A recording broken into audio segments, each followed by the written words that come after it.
Let's continue with the rest of the leg. We're going to go to the vertice mode and we're going to select these top vertices, and then we're going to look a little bit above, and then you can see that actually everything is a little bit wider.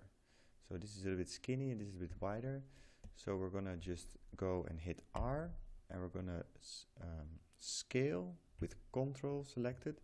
So you hit Control and hold it down and you select the green cube, and then you're going to scale out in 2 axes at the same time. And now we're going to make it a bit thicker. You already see it's thicker.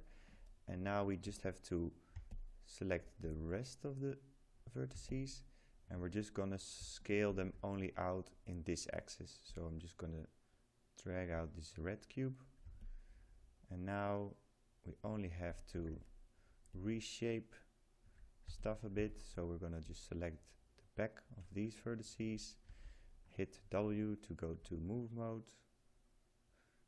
make this a nice straight line, and then this is a bit curving in, so we're going to just select these vertices here in the front.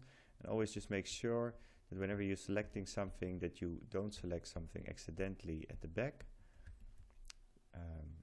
An easy way to check that also is by hitting 4.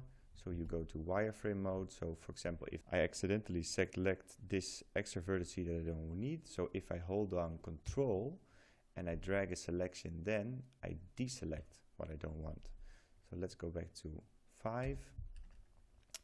By hitting 5 we go back to shaded mode, and now we're just going to move this forward a bit. And yeah, that's already looking quite nice, the top shape. I think that we have to move it a bit back because it's a little bit harder. Now the only difference now I can see, the obvious one, is that this is a bit thicker and a bit lower. So we're just going to go back to a vertex mode. We're going to select all of these. If we hit 4, we can see that we also selected the rest of the back. I'm going to go with 5. I'm going to go back to shaded mode, move this down a bit. Let's also select this row below. We're going to move everything down. And now we're going to scale everything out a little bit. So in vertice mode, we're going to drag a selection here. You can see everything is selected, yes. And then we're going to hit R, and we're scaling this a little bit out, and this as well. And then we're going to hit object mode. And now we still have this kind of like thicker edge, which we don't have here. So we're now going to go to edge mode. So we're going to go and click on edge. And now if you double click quickly on one of the edges, it selects the entire loop. And that's really handy.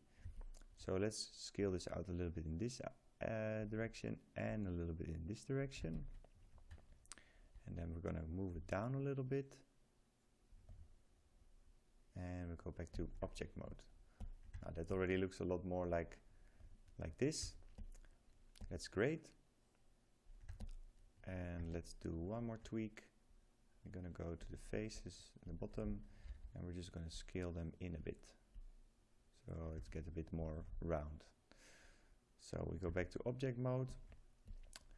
Now, the final step that we're going to take is just copy the shading that we have already on this model. I'm going to go to face mode. So if we go to the front view of this shoe, we can drag a selection like this in face mode. We're going to select all these top faces. And now with the right mouse button, click and drag, we're going to go down to this menu and we're going to assign a new material. So let's say assign new material, we'll let go, and we're going to choose V-Ray material, this blue ball. Done. Now if we go to the attribute editor, and we are going to go back to our object mode, and we select the geometry, we can go with this little arrow on the right, we can go through all the tabs here. And then at the end there is a tab that's called V-Ray Material 1. And that's the material that we just made. So here we see the diffuse color, and we're gonna click on this gray cube, and then this color menu pops up, and now we can choose which color we want. So we just slide the sliders. Let's say it's a bit more like this, it's a bit darker, and that's fine. So if we move the mouse away, it disappears. And now we just need to select the opposite faces. So we're going to go back to the front view, so it's easier to make a selection. We're going to go to face mode, and we're going to select all of these faces.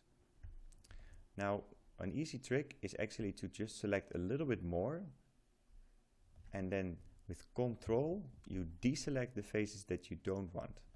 And that way you also select all the faces that you might have here that are really tiny and you don't see, but they are still there. It's an easy way to select those as well. So we do the same step again with all of these faces selected. We right click with the mouse, hold and drag, and we go down and we say assign new material. We select the V-Ray material, and then here in the color, diffuse color, we just choose a color that we want. In my case it's white because I like that color combination. And then we go back to object mode, and there we have it, our first leg. So now we have one leg, and an important step now is to clean the geometry.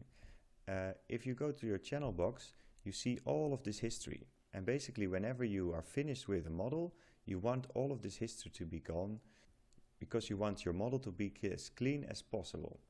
Also, there is some scaling values here, and those also have to be set to 1. So, since we have this little shelf here, we can just hit, with the object selected, we hit history, and then you see all the history gets deleted. And if we hit freeze transformation, all of these values get nice and evened out, what they're supposed to be. Now if we go and we look at it from the top, we see that the control point of this object is right around the heel of the foot, which is pretty okay. And if we hold down X, you see that this changes its shape. So now it's a cube, and this means it's gonna be moving by small steps. But if I hit X, it's going to snap to the grid. And I'm going to make it go -3. And then with Control D, I'm going to duplicate the leg. And then again with X, hold down, I'm going to move it back to 3. So that way, both legs are exactly the same amount, either in positive and negative, from the absolute center. But now they still have some translation again. So I'm going to select both of them. And I'm just going to do freeze transformation one more time. And this is the last step to finalizing our geometry. So the geometry is translation, the rotation are 0, the scale is 1.